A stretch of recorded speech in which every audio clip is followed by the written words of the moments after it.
so good. Hi, this is Taxi Chronicles and I'm your host Simon Rushton. Today we have a lovely lady by the name of Danielle who is going to tell us about her time during the lockdown and her career prospects, and she's a lovely lady. So Danielle, nice to have you today. Hello, hi, it's nice to be here. Okay, so tell us, what is your profession? What do you do? So I've been an executive assistant for 10 years, and since COVID hit, I've become a virtual executive assistant. So we're classed as VAs, so virtual assistants, and I basically help and support individuals with be it their personal life or their business prospects or business life and business needs, really. I've done a range of different things, from social media management right down to contract review, license agreements. So it does vary depending on the person and what they need and the support I can give them, really. What kind of things do they need when we talk about social media management? Do you want to expand on that? What kind of services do they usually request? So it ranges between I'm managing one of my clients. She does fashion, really bespoke fashion, African prints, all different types of things, and I'm managing her social media, her Instagram, and I do posts, I do stories, I update the page with all these things just so she can get more clientele and more traction. I've done a few. There's been a music producer, I've done things for him as well. Again, just updating his Facebook, his Instagram, just making sure that people get more aware of their services and what they provide people with. So it's all random, really. It can even be I've helped a client who is in spiritual needs, spiritual healing, and been posting for them. Post gemstones, talk about how they help you, what they do, and basically trying to get more people to contact my clients via social media platforms. So the content, do you sit down with a client, they share their vision of how they want things to go, and would it be fair to say that the content you actually design and produce yourself and then put it out there? So that does differ.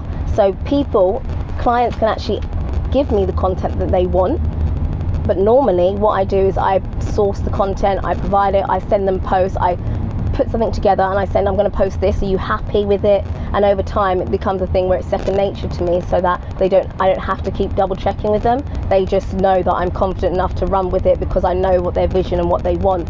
And so that's how it starts off. It starts off with people turning around saying, oh, let's say for instance I want a white bath on a black background and to talk about the bath, and 3 posts later they start to say, okay, yeah, you've got it a lot more, you know what I want now, so you can just post whenever you like and however you like, because they know I'll get them the traction and I can produce it. They can send me pictures. I have a client that sometimes voice notes me what she wants done. Oh, I think tomorrow's post should be this, this, this and this, and then I do a drawing or I do a creator post for her and say I'm going to do this, and she's like yes or no or want it changed. However, it does depend on people. Everyone's very different. Do you have to post every day? Excuse me. No, it differs again. Most of my clients like me to post at least twice a day. Once in the morning to get the morning traction, once in the evening. I have one client that likes me to post around lunchtime every time, because she knows that her audience is on at that time, and she knows that the people that will be interested in her work are on around lunchtime. So it does depend on what A, a client wants, and B, how much traction they want, and if they know their clientele, really. We're big, as a podcaster myself, we're big on analytics. So we research our analytics, as there's a group of us of podcasters. We research our analytics every Sunday and talk about it on Monday. Do you research your clients' analytics as well? Are you up to speed on all that kind of thing? I have been asked to research some of my clients' analytics. It does depend on the client. I research my own analytics because on my Instagram page, I like to see how much traction I've got, what hashtags have done better than others, what posts have done better. So I create a report for myself on a weekly basis. So I am used to doing that, and I do understand that. Again, if a client wants that done, I can do that. If they don't, then it's okay. But it's good to know, and it's good to research them. Like you say, you do it once a week as well. So it's always good to do that, I find.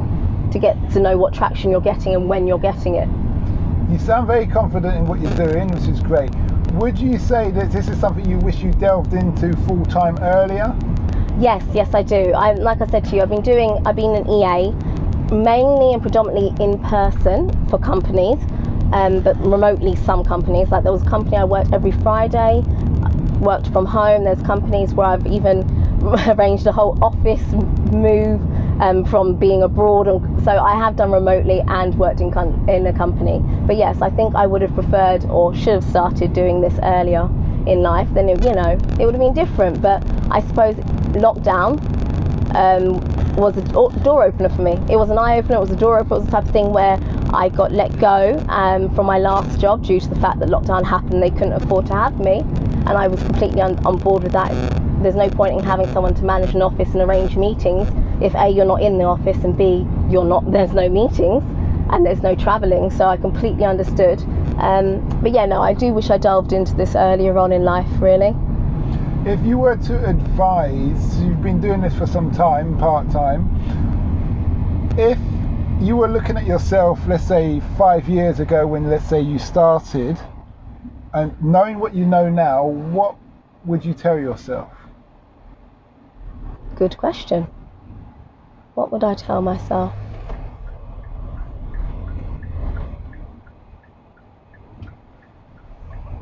Oh, that is a very good question, actually.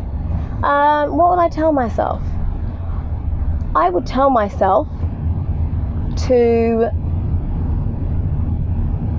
definitely get on social media across all platforms. Like I said, right now I'm only on Instagram, but I definitely think 5 years ago when it picked up, Instagram and Facebook became more of a thing, even though it started ages ago, it became more used for businesses.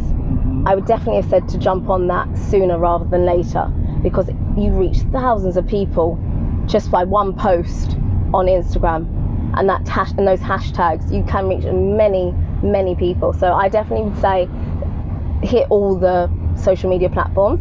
I would say know what type of clients you want to work with. Right now I'm very much working with entrepreneurial types, working with small to medium businesses.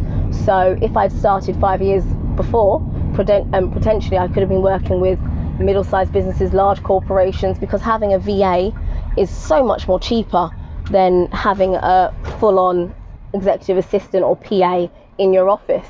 Because as you know, VAs, they charge per hour depending on the job, or it can be a weekly charge. It still equates to cheaper when you look at it and sit down. There's no point in you hiring a personal assistant from 9 to 5 every day when a VA can do the work, let's say, for 3 days, and then that's all you're paying for instead of them paying for a whole week.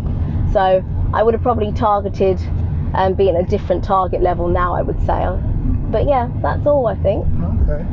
Well, thanks for that, Danielle. That was really great information. Do you want to tell us what if people are interested in using your services, what's your name? Yes, of course. So my name is Danielle Bab-Joseph, and I'm on Instagram.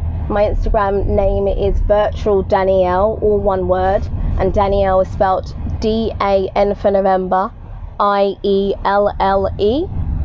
And yeah, you can contact me on Instagram, you can contact me, my email's on there, it's plastered all over the Instagram, so yeah, please feel free to contact me. And yes, I look forward to working with people and just helping their needs and their dreams come true. Okay. And that's my tagline, actually. Helping your business succeed from behind the scenes. Okay. Well, thanks a lot for that, Danielle. For the listeners out there, I hope you like that. This is a slightly different one, offering the services, but also telling you what's involved and why you should need a VA if you're starting up. And it's great information. Do not forget to listen to our sister podcast, Africa Investor Stories, all about people invested in Africa and why they invested in Africa, and Africa having the fastest growing economies on the planet, Ethiopia and Rwanda being one. Apart from that, have a good day. Don't forget to like, subscribe and share. Goodbye.